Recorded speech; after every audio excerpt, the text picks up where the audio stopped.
December was a big month for advocates of regulating artificial intelligence.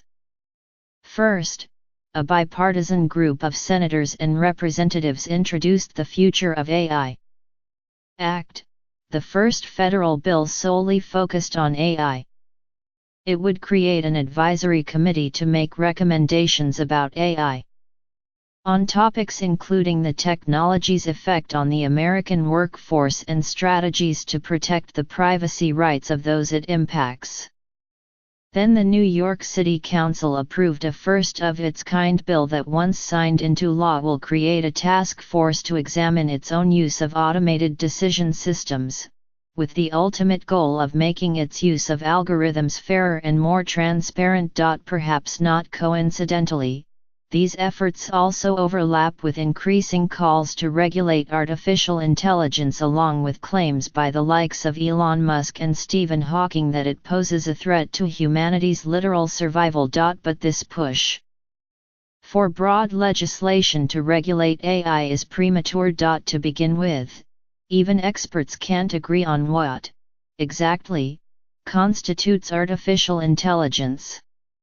Take the recent report released by the AI Now Institute, aimed at creating a framework for ethically implementing AI.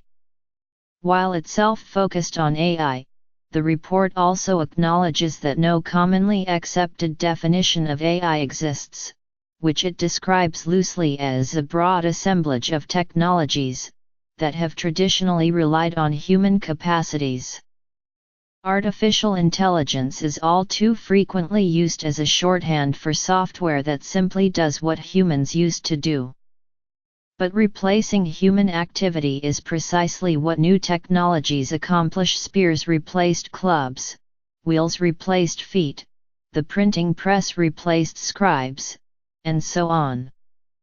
What's new about AI is that this technology isn't simply replacing human activities external to our bodies, it's also replacing human decision-making inside our minds. The challenges created by this novelty should not obscure the fact that AI itself is not one technology, or even one singular development. Regulating an assemblage of technology we can't clearly define is a recipe for poor laws and even worse technology. Indeed, the challenges AI poses aren't entirely new. We've already successfully regulated it in the past, we just didn't call it artificial intelligence.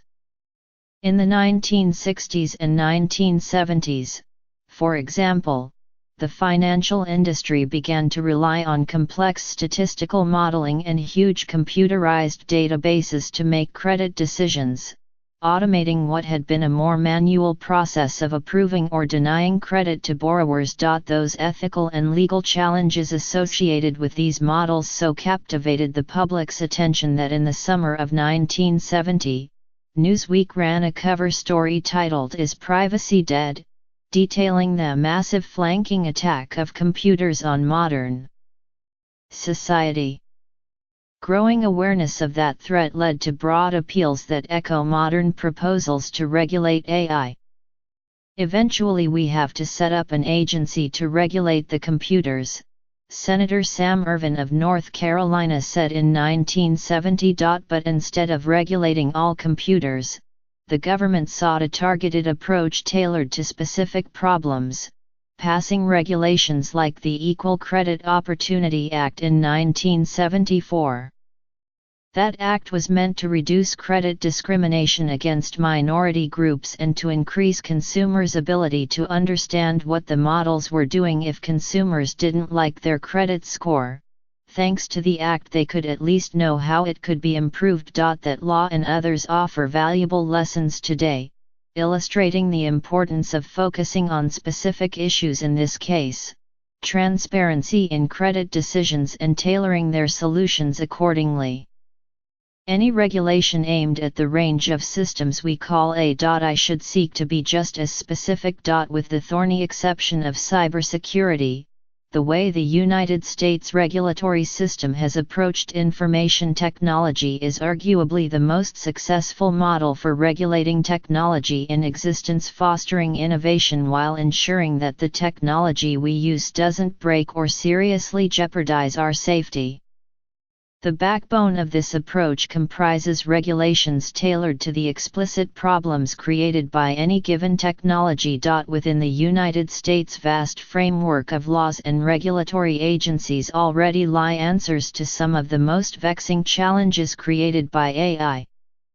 In the financial sector, for example, the Federal Reserve enforces a regulation called SR 11-7, which addresses the risks created by the complex algorithms used by today's banks. SR 11-7's solution to those challenges is called Effective Challenge, which seeks to embed critical analysis into every stage of an algorithm's life cycle, from thoroughly examining the data used to train the algorithm to explicitly outlining the assumptions underlying the model, and more. While SR 11-7 is among the most detailed attempts at governing the challenges of complex algorithms, it's also one of the most overlooked. This is not, of course, to suggest that artificial intelligence should never be regulated. But if the past is any guide, treating it as a collection of separate technologies, in separate sectors, is destined to be the most effective way to control the benefits it creates and the dangers it poses.